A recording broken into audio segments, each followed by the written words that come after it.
Pues llevo ya casi 12 años allí y cada año es una nueva situación que hay que confrontar. Guerra de Ucrania, ahora tenemos por desgracia el conflicto en Oriente Medio, o sea, cada año es un nuevo reto que el Parlamento tiene que afrontar. ¿Cuál debería ser y cuál es la posición de la Unión Europea en este conflicto? Bueno, la Unión Europea yo creo que ha reaccionado muy bien y muy rápido ante un líder americano que es completamente volátil e impredecible. Igual la Unión Europea ha perdido o no tiene esa posición geopolítica como un agente fundamental en una mesa. Sí lo tiene, pero el problema es que las instituciones europeas no tienen esa competencia. La competencia de los Estados miembros. No es nada fácil. Siempre has sido un eurodiputado con un perfil muy europeísta. ¿Por qué te dio por ello? Porque veo los beneficios. ¿Y qué podrías decir que nos ha aportado la Unión Europea desde la adhesión? España pasó de ser una economía casi tercermundista a ser la 14ª economía del mundo. Os estamos pidiendo a todos los eurodiputados que nos visitáis en Terraza Europa que defináis con una palabra Europa. Ilusión. Es el único espacio del mundo donde podemos vivir con las libertades con las que vivimos. Es que la gente no es nada consciente de eso. Yo creo que en Reino Unido cada vez se están dando más cuenta que fuera hace mucho frío. Esa posible reincorporación a la Unión Europea, o me ha parecido entenderte. Creo que el Reino Unido, su futuro está de vuelta con sus socios y sus aliados que somos nosotros. En política tú puedes tener límites y uno sabe perfectamente si va a un debate, sabe perfectamente qué puede decir para sacar más likes. Pero ahí está la línea entre caer o no en el populismo. Antes no estaba tan radicalizada la política, pero también esto viene mucho por la eclosión de las redes sociales y esa imagen falsa de que están intentando dar, sobre todo a nuestra juventud, de que cada vez todo va peor. Esto igual es casi incontrolable. No, yo creo que es controlable, pero habrá que legislar. Cuando tienes muchos derechos, conllevan muchas responsabilidades. Adrián Vázquez, bienvenido a Terraza Europa. Bueno, bien hallado. Muchas gracias por invitarme. Un placer tenerte por aquí y para situar un poco al espectador, tú perteneces al grupo de los populares europeos, llevas como MIP, es decir, como eurodiputado en el Parlamento Europeo desde el año 2020, desde inicios de febrero de ese año y desde el 2024 pues con los populares europeos. Perteneces a varias comisiones, pero así para mencionar algunas, eres vicepresidente de la Comisión de Asuntos Constitucionales y también perteneces a esa delegación de relaciones con Estados Unidos, que por darte una pista es un tema, uno de los melones que queremos abrir aprovechando que estamos contigo. Para iniciar, Adrián, ¿qué momentos destacarías tú del Parlamento Europeo desde tus inicios? Porque entiendo que ha cambiado bastante, ¿no? Pues llevo ya casi 12 años allí y cada año es una nueva situación que hay que confrontar. O sea, desde hace 10 años veníamos de todavía los retazos de la crisis económica, el boom de partidos nuevos, también mucho partido populista.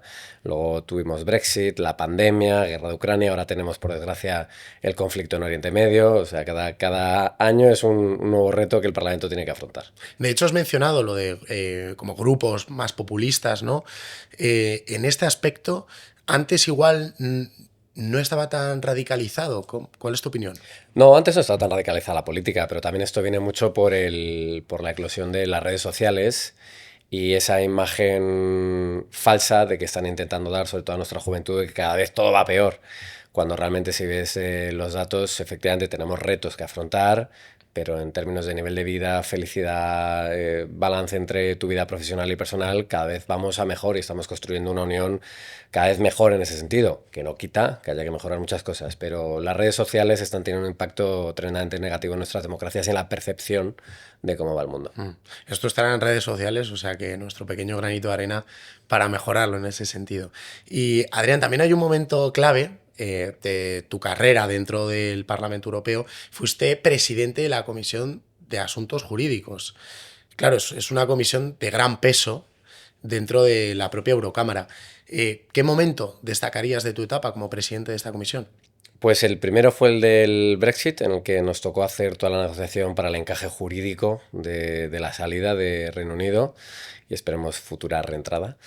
Luego, obviamente, tuvimos casos de muchísima volatilidad, como fueron todas las disputas sobre violaciones de Estado de Derecho, sobre todo de Hungría y de Polonia, y al final del mandato ya empezaron a haber también de España, de Eslovaquia, de Eslovenia, y también pues el caso de la inmunidad de los fugados de la justicia, Carles Puigdemont y compañía. Esos fueron un poco los momentos más tensos y más complicados. De hecho, ahora habías mencionado el Brexit y ya uno piensa en titulares, ¿no? Pero me quedo con es esa posible reincorporación a la Unión Europea, o me ha parecido entenderte, y que tú crees que podría pasar o... Sí, el otro día el Alexander Stubb, que fue, bueno, que ahora es presidente de Finlandia, es uno de esos políticos a los que yo recomiendo a todo el mundo seguir, decía que habían pasado 7 años desde el Brexit y probablemente ha empezado el reloj para los 7 años de la reentrada, ¿no? Yo creo que en Reino Unido cada vez se están dando más cuenta que fuera hace mucho frío, que cada vez hay más países que quieren unirse a la Unión Europea, por mucho que haya esta ola que diga que la Unión Europea no vale para nada, que es lo que hay que pelear. Y sinceramente creo que el Reino Unido, su futuro está de vuelta con sus socios y sus aliados, que somos nosotros. Podríamos decir que igual la Unión Europea no está cerrada en banda en este sentido, porque claro, el Brexit fue el único hasta ahora como Estado miembro que se va, ¿no? Pero no significa que no pueda volver, ¿no? Claro, bueno, habrá, lo bueno es que volverán de otra manera. ¿Estás convencido, Adrián? Yo, bueno, a ver, no tengo una bola de cristal, pero sí, yo creo que hacia donde va la situación global, países tan pequeños como el Reino Unido ya no son un imperio, son más bien todo lo contrario. Entienden que necesitan paraguas de seguridad y de unión para ser más fuertes. Y el Brexit también sirvió muchísimo para que la gente despertase del daño que hace un populismo. El populismo, un referéndum mal gestionado y mal enfocado, y mentiras que con la ayuda de las redes y además con algoritmos que ya supimos después, con el caso de Oxford Analytica, que fueron claramente manipulados para manipular a la gente, pues tiene consecuencias desastrosas. Y Reino Unido está pasando, fíjate la inestabilidad política que tienen. Es un desastre político Reino Unido. ¿Qué es a ti, ahora que mencionabas las redes sociales, qué es a ti lo que más te preocupa en este sentido? O sea, de esa posible influencia que puede tener... Bueno, ahora lo estamos viendo en todo el mundo y nosotros desde el Partido Popular estamos también, ya lo fuimos los primeros en decirlo en España, de empezar a ponerle coto a las redes sociales, sobre todo en cuanto a menores de edad, pero es que lo vemos, las redes sociales lo que están haciendo es incidir en problemáticas, creando suflés inexistentes, y lo que dan es la impresión de que todo va peor, de que todo es malo, porque se centran en lo negativo. Y yo estoy convencido que 20 años a esta parte miraremos atrás y veremos el scrolling infinito, los algoritmos que intentan manipular la mente de nuestros ciudadanos, como vemos ahora fumar en los aviones. Estoy absolutamente convencido. Pero ¿te refieres a que esto igual es casi incontrolable o...? No, yo creo que es controlable, pero habrá que legislar.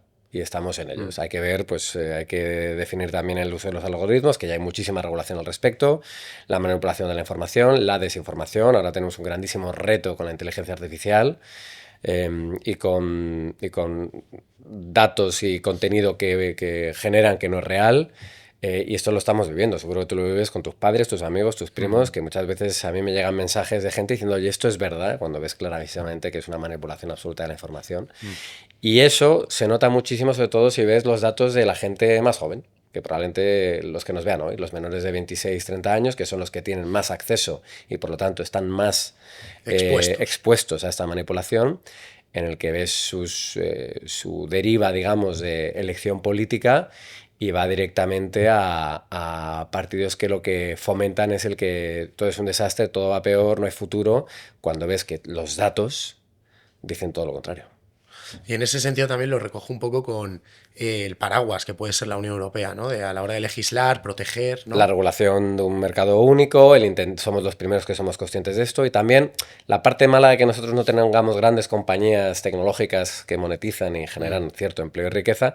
La parte buena es que justamente podemos estar de alguna manera fuera de su ámbito de influencia masiva para regularles. Claro, existe esa libertad. Existe esa libertad. Entonces, hay una parte mala obvia en la innovación y competitividad, una parte positiva en la que podemos ir con una objetividad absoluta a la hora de regular una tendencia que está haciendo muchísimo daño a nuestras sociedades y a nuestra democracia. Hay un tema interesante, ahora que comentabas sociedad y democracia, me quedo con esas palabras. Hemos hablado de la salida del Brexit, pero también hay una cola de países que quieren entrar en la Unión. ¿Qué me puedes decir de Ucrania? ¿Será un país miembro de la Unión Europea? Ucrania está en las vías de conseguir ser un país miembro. De hecho, una de las preguntas que me hacías antes de que había hecho como presidente del Comité de Servicios de Asuntos Jurídicos y ahora como vicepresidente constitucional, hacemos un poco la evaluación de cómo su parlamento está actualizándose a marchas forzadas para poder en un futuro ser un parlamento, digamos, similar al del resto de socios europeos. Y te voy a ser sincero, yo al principio pensaba que ese anuncio de que Ucrania iba a ser miembro de la Unión Europea era PR, era relaciones públicas, era marketing para intentar de alguna manera mandar un mensaje positivo. Pero están avanzando muy rápido y muy bien, por lo menos en la parte que a mí me toca supervisar. Y hay fe de que lo podamos hacer, pero tenemos ciertos escollos, como vimos en el Consejo esta semana, sobre la ayuda que tenemos que enviar, porque tenemos algún país, bueno, algún gobierno, digamos, en este Hungría. caso el gobierno de Orbán en Hungría, que es un satélite de Putin. Pero bueno, cruzamos los dedos, porque ahora hay elecciones en abril y tiene pinta de que se van para casa, o sea que va a cambiar gobierno ahí. Porque realmente aquí la importancia, ¿no?, del consenso de los países miembros. La importancia y el muro, porque no sé si lo sabe mucha gente, pero para este tipo de decisiones en política exterior necesitas unanimidad. Es decir, que todos estén de acuerdo en el Los Consejo. 27. Con que uno diga que no, que es el caso de Hungría, todo se bloquea. Ese es otro de los grandes debates que tenemos en el Comité de Asuntos Constitucionales, ¿no? Si hay que eliminar esa prerrogativa. Al ocupar, vamos, de dirigir, por decirlo de alguna manera, dentro de la Comisión de Asuntos Constitucionales, ¿cómo es el día a día? Para que la gente lo entienda, ¿qué es lo que hace un eurodiputado en la Comisión de Asuntos Constitucionales? Pues como en todas, yo estoy muy activo en la de asuntos jurídicos, porque llevo disputas, llevo inmunidades, entonces eso consume mucho trabajo, pero nuestros meses están muy tasados y muy divididos. Entonces nuestros meses se dividen en 4. Entonces la primera semana es semana de comités, en el que todos pues, vamos a nuestro comité de asuntos constitucionales a debatir los dosieres que estén en disputa, en discusión, a votarlos, a trabajar en la parte legal. La segunda semana es semana de grupo, le llamamos, que es la semana en la que nos centramos en preparar el pleno de Estrasburgo. Por lo tanto, todos los del Partido Popular nos reunimos para discutir lo que va a pleno, para tomar una posición, para trabajar en la estrategia comunicativa y legislativa. Y la tercera semana nos vamos todos a Estrasburgo a digamos, finiquitar el trabajo de todo el mes, votar, y son jornadas realmente maratonianas. Y esa cuarta semana es lo que nosotros llamamos semana verde o de circunscripción, ya sea estando en tu circunscripción, en España. Yo voy mucho a Galicia, soy gallego, pues estuve hace 3 semanas y en 5 días me hice en Galicia 1.850 kilómetros. Toma ya. No está mal, en coche. O te vas a Estados Unidos por trabajo, en el caso mío voy mucho a Estados Unidos, o te vas a...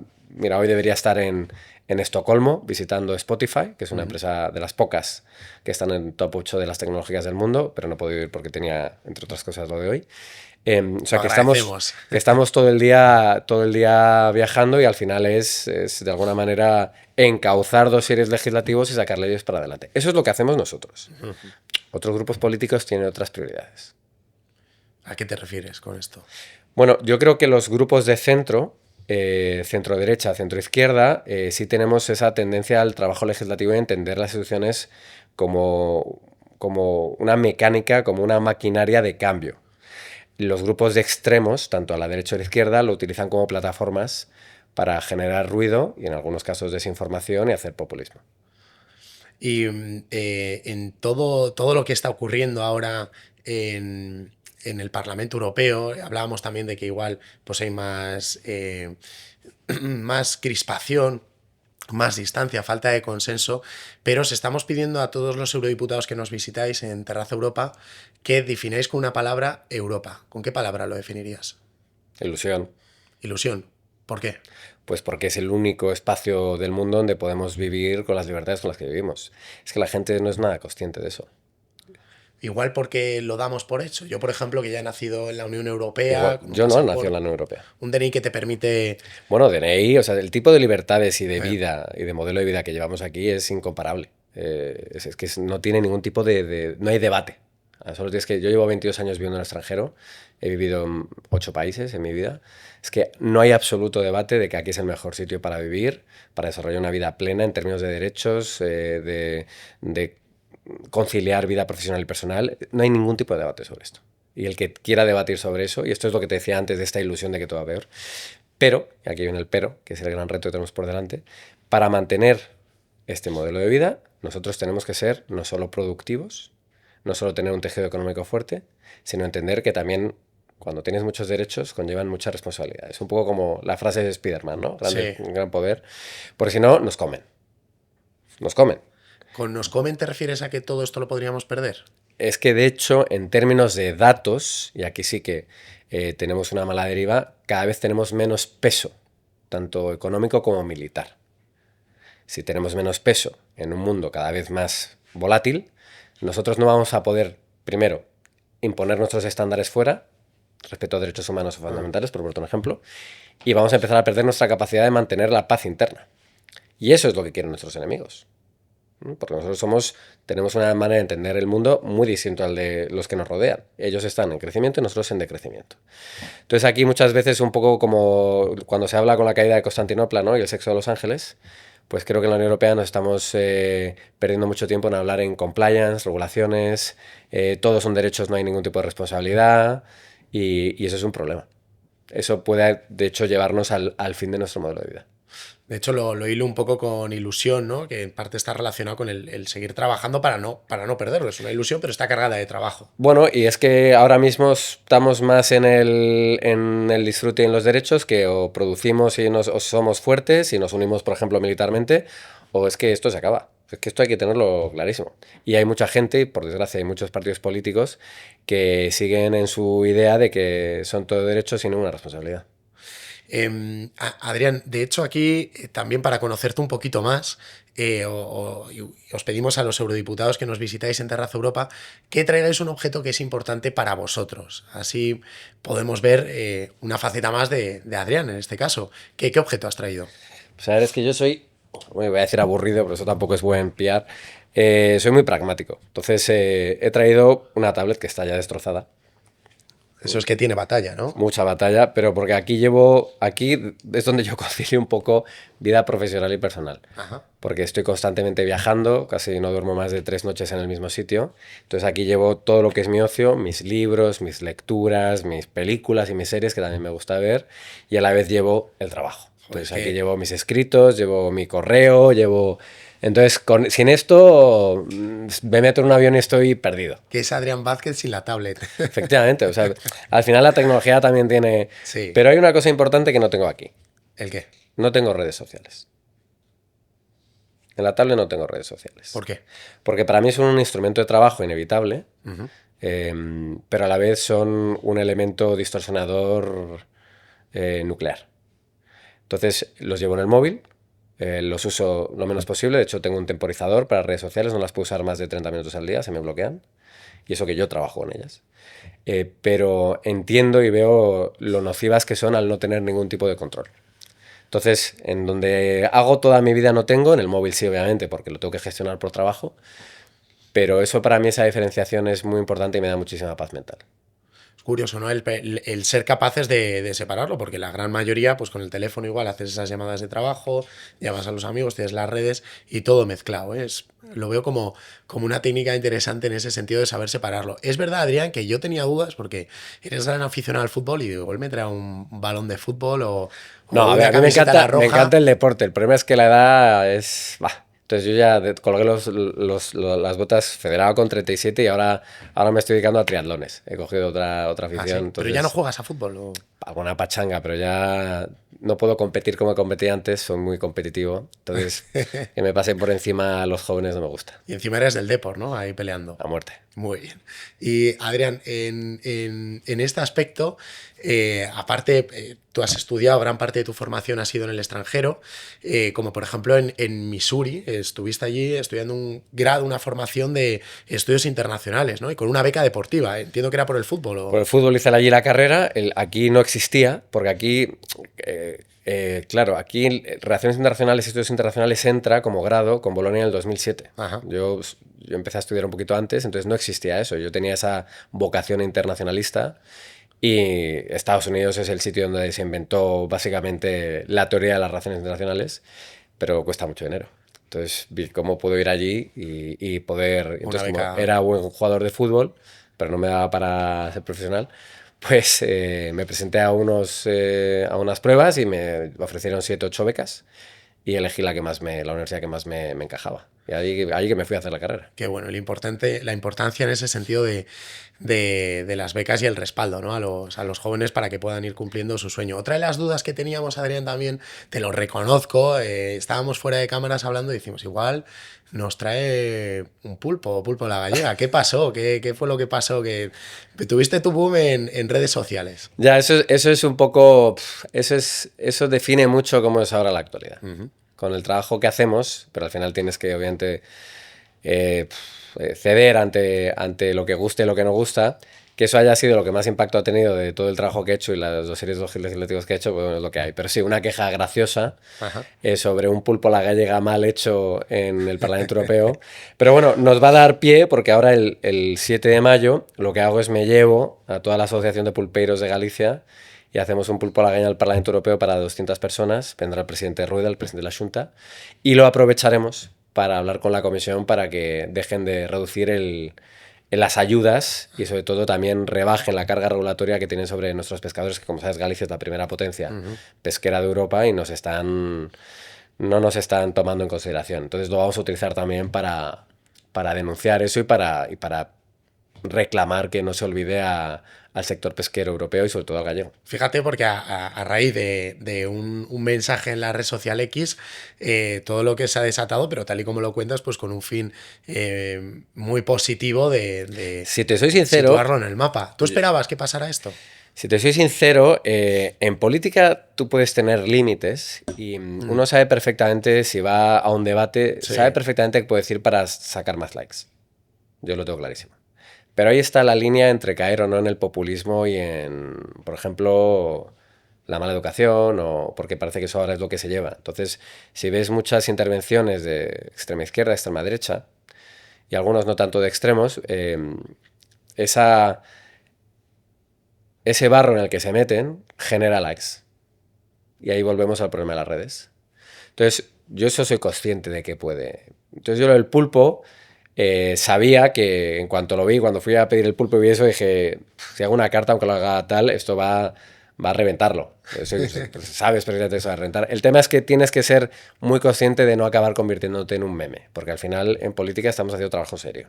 Entonces hay que de saber hecho, el límite, ¿no? El límite. A mí me llamaron todos los programas de España para entrevistarme y no quise hacer ninguna entrevista. Simplemente, oye, esto ya es lo del pulpo, hice un pequeño vídeo, porque si no... La línea entre ser un meme en política y ser un político responsable es muy fina y yo entiendo que acabando de ser un meme, pues sí, seguro que tiene muchísimo más rédito. Y mira, te puedo poner algún ejemplo como Gabriel Rufián, que está en esa línea, pero yo prefiero no. Entonces hay que hacerlo de manera muy sutil y luego no explotarlo. No quiero ser el político del pulpo, hago muchísimas otras cosas muchísimo más importantes. Bueno, quedó así como algo gracioso y una anécdota. Fíjate, Adrián, porque si te parece, yo voy a seguir haciéndote preguntas, pero hemos recogido algunas preguntas de la calle de jóvenes que si te parece te las voy a mostrar. Faltaría más.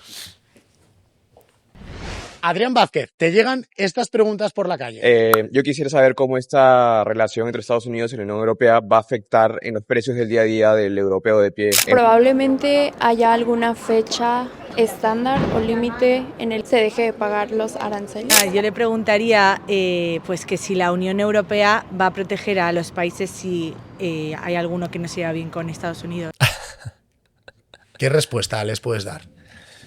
Bueno, la Unión Europea yo creo que ha reaccionado muy bien y muy rápido ante un líder americano que es completamente volátil e impredecible. De hecho, cuando lanzaron lo de los aranceles, fíjate que la Comisión, yo no soy... A mí Úrsula no me gusta mucho, pero la Comisión lo gestionó muy bien y le cayeron muchas críticas. Cuando nos abrimos a negociar, abrimos a ampliar esos aranceles, pero es que la gente no es consciente que eso lleva un tiempo. Y que ahora estamos en la negociación. De hecho, ayer se aprobaron en el Comité de Comercio Internacional el acuerdo en el Parlamento Europeo. Nos ha llevado casi un año negociar eso. Y la gente tiene que entender que estamos ganando tiempo. Trump tiene lo que se llama allí las midterm, que a mitad de legislatura tienen elecciones. Sí. Entonces, las mayorías en sus Parlamento y Senado puede variar. Ahora tiene la mayoría Trump, pero en noviembre tiene toda la pinta de que lo va a perder. ¿Tú crees que va a perder? Yo creo que va a perder la mayoría sin ningún tipo de duda. Pero sin ningún tipo de duda. ¿Por qué? Bueno, pues porque está haciendo todo lo contrario a lo que prometió. Obviamente es una persona que va a hacer que Estados Unidos sea un país muchísimo menos líder en la próxima década. Van a tener unos problemas de inflación terrible. Hay que entender que cuando la inflación llega a cualquier país, eso da vuelcos electorales. Y en Estados Unidos de manera mucho más específica, porque al revés que en la Unión Europea, allí no tienen las redes de seguridad que tenemos aquí estatales. desde la sanidad o la educación, por poner dos ejemplos. Ajá. Entonces, sí, yo creo que va a perder y por mucho. Y luego que se ha metido en un conflicto en el que no entiende, que no sabe qué es lo que puede esperar al final del mismo, que es el de Irán, y que tiene un impacto económico global brutal. Lo estamos viendo hoy, estamos pagando 2 euros por diésel. ¿Qué me puedes decir en este sentido? Porque ha habido muchas críticas a la propia Comisión Europea, pero para que desde la gente, como lo ve, como la Unión Europea, el hecho de que igual solo se estaba criticando una parte de esa propia ofensiva en suelo iraní, es decir, que se estaba criticando a Irán, pero no de una manera tan tajante a Estados Unidos e Israel. La pregunta es, ¿cuál debería ser y cuál es la posición de la Unión Europea en este conflicto? Bueno, es que lo primero que tenemos que tener en cuenta es que, nos guste o no, Estados Unidos es un aliado, con una administración que no lo es, pero un país que sí, por lazos históricos, económicos y culturales. ¿Donald Trump es un aliado? No, por eso he dicho que el país sí, la administración no. Y es una administración que tiene 4 años y que en noviembre puede perder su mayoría. Entonces, lo que no vamos a hacer nosotros tampoco es ser igual de impulsivos, de irracionales y de tontos, de romper todos los lazos. Tenemos que gestionarle mientras el tipo que esté. Si después de Donald Trump viene un sustituto suyo que es igual o peor, pues obviamente la relación irá empeorando. Pero ahora lo que tenemos que hacer es gestionar un problema, que es la administración Trump. Pero no hay que perder de vista que nosotros somos mucho más aliados y mucho más cercanos a Estados Unidos que Irán. Yo por lo menos. Pero vamos, a la legua. Israel es otra cosa.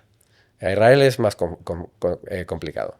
Entonces, yo creo que la posición de la Unión Europea ha sido buena, la mayoría de los líderes lo han dicho, que es la crítica clara de la violación del derecho internacional, pero que nosotros ahora tenemos que proteger nuestros intereses. Entonces, si tenemos que enviar buques al estrecho de Hormuz, como ha hecho Francia, pues hay que enviar buques al estrecho de Hormuz. Es que así de claro. O sea, lo que tenemos que entender ahora los europeos, insisto, es que el mundo ahí fuera no es como el de aquí dentro. Entonces, que se nos caiga ya la venda. Que no puedes ir por el mundo vendiendo piruletas, que no te las van a comprar. Entonces, lo que hay que hacer ahora es ser serios, entender que tenemos que proteger nuestra economía, pero a la vez ser duros. Y te pongo el ejemplo de Meloni. Meloni ha sido clarísimo con la crítica a Trump con la violación del derecho internacional, pero también ha sido clarísima diciendo que hay que hacer todo lo que haya que hacer, como ha hecho Macron, para restablecer el suministro y abrir el estrecho de Hormuz, que es lo que nos está ahogando económicamente. ¿Qué le vamos a decir si no a la gente que está yendo hoy a las gasolineras y está pagando 2 euros por el litro de diésel? Es que eso es un problema.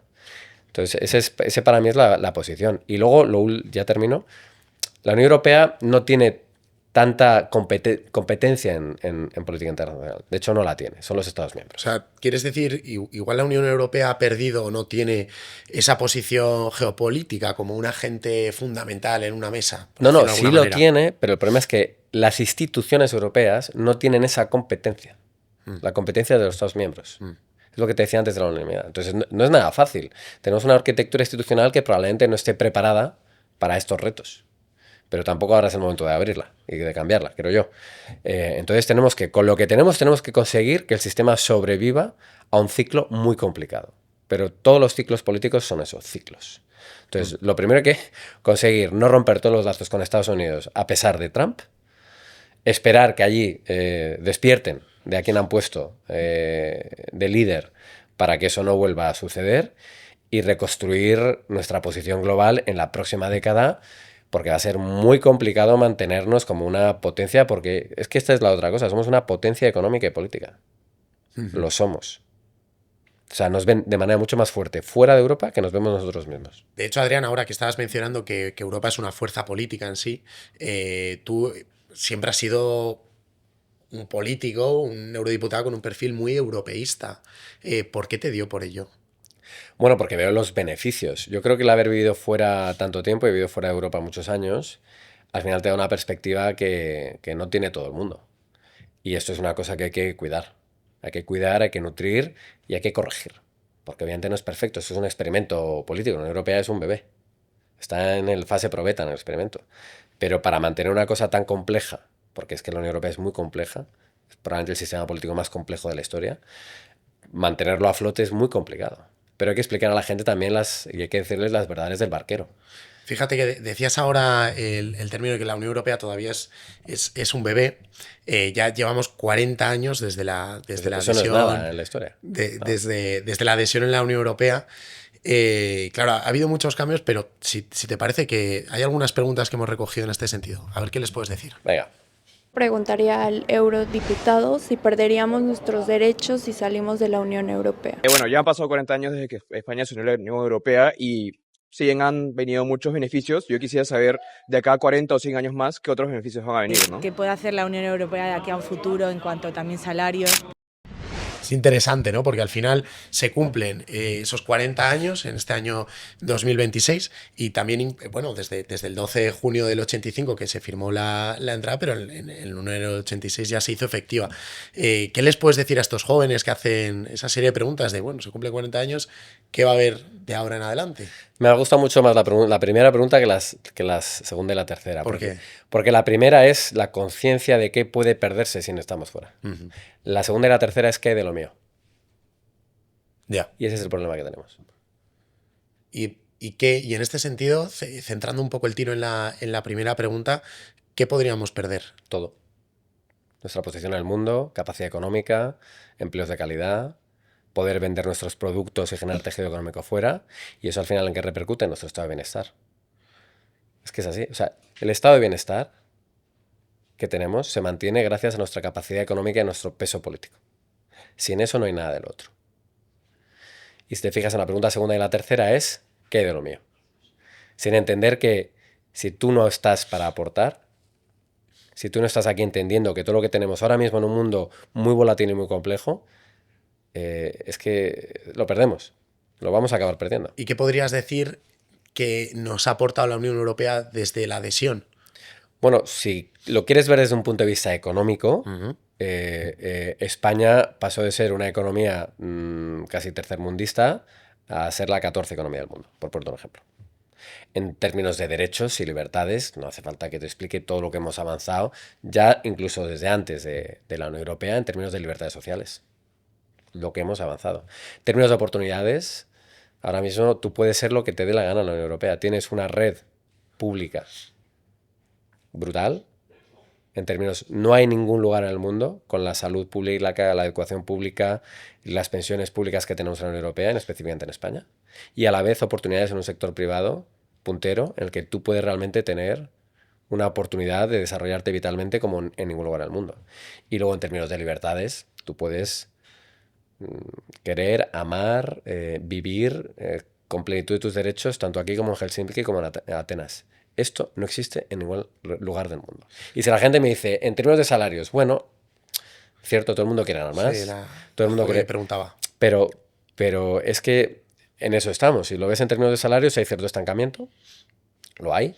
Pero en términos económicos, en crecimiento, no lo hay. Y luego, en términos de acceso a bienes, cuando decimos, estamos viviendo peor que nuestros padres, tenemos la parte de la vivienda, que ese sí es una crisis en la que ya estamos todos hablando de ello para poner soluciones, pero en la parte de acceso a ocio, hobbies, viajes, salud, tenemos infinita mejor vida que nuestros padres. Infinita. Nuestros padres tuvieron que hacer muchas otras cosas que nosotros no tenemos que hacer. Entonces, eso es lo que te decía de esta retórica que hay por ahí, espoleada por redes, de que todo va mucho peor, que vivimos mucho peor que nuestros padres. Sentaos y preguntar a vuestros padres cómo vivían en los años 70. A ver si realmente estamos viendo peor que Claro, ellos. porque uno ya nace dentro de la Unión Europea y lo da por hecho. Entonces, por eso igual ahí está el riesgo, ¿no?, de que lo podamos olvidar o no. Fíjate, Adrián, porque también estamos viendo y hablábamos de redes sociales. Te quiero enseñar 2 mensajes de la red social X y a ver qué me puedes decir. Venga. Soy poco fan de la red social X. Pero no lo tienes en la tablet. No, es un pozo de odio. Vamos con este mensaje en la red social X, desde la Casa Blanca. Lo que hace es comparar un poco esa ofensiva de Estados Unidos sobre suelo iraní con el videojuego de la Wii, que conocemos todos. ¿A ti qué opinión te merece este tipo de mensajes de una institución como la Casa Blanca? Olvidémonos que es la Casa Blanca, es la infantilización del espacio público. Y esto no solo pasa en la Casa Blanca. Estamos infantilizando completamente. Puedes coger el perfil de X de algún ministro del gobierno español. Estamos infantilizando el espacio público. Y eso es un problema, porque al final todo vale, todo es amortizado y las cosas serias de verdad pierden peso y valor. Y no solo eso, que todo este tipo de cosas abren muchísimo el campo y la imaginación, por desgracia, mucha gente a conspiraciones, a el Deep State y todas estas cosas que vemos en las películas de Hollywood, que realmente no existe. Entonces la infantilización del espacio público es peligrosísimo porque al final lo que haces es dejar de respetar y entender la importancia que tienen instituciones serias, separación de poderes y sobre todo políticos o gobernantes que se tomen en serio lo que están haciendo. Obviamente eso es una payasada. Claro, es que está, de alguna manera se está comparando la guerra con un videojuego. De alguna manera, ¿tú crees que igual este mensaje de la Casa Blanca está deshumanizando la guerra en sí? Como si no fuera algo que, digamos, que se están perdiendo vidas humanas. Yo creo que su objetivo es interno. Es un objetivo interno para tener likes y para conseguir convencer a sus votantes de que lo que están diciendo es el poder americano, el tema del macho alfa americano que tanto les gusta en las pelis, el vaquero que va a Irán y lo soluciona todo. Nada más, no creo que haya muchísimo más pensamiento detrás de eso. Es una herramienta electoral. Y fíjate, porque aquí tenemos otro mensaje, ¿vale? Se trata de Berlanga, sí. Del presidente de la Comisión de Comercio Internacional en el Parlamento Europeo. Viene a decir, en resumidas cuentas, que ya nadie entiende nada. Esto fue en uno de los momentos de esos cambios de opinión de Donald Trump. ¿Qué tienes que decir al respecto? ¿Esa sensación la compartes? Absolutamente. Bert es un político serio, lo conozco desde hace muchos años. Y es que ese es el problema. Pero también te digo, al final tenemos que entender que nosotros no podemos ir a una confrontación abierta con la administración Trump. No es bueno ni para nosotros ni para nuestra economía. Tenemos que sobrevivir sus 4 años. Y para sobrevivir los 4 años a un bully de esas características, pues a veces lo que le tienes que hacer es tratarle como un niño de 7 años. ¿Te acuerdas cuando el secretario general de la OTAN, Trump, publicó sus mensajes y le estaba básicamente haciendo la pelota? De Mark Rutte.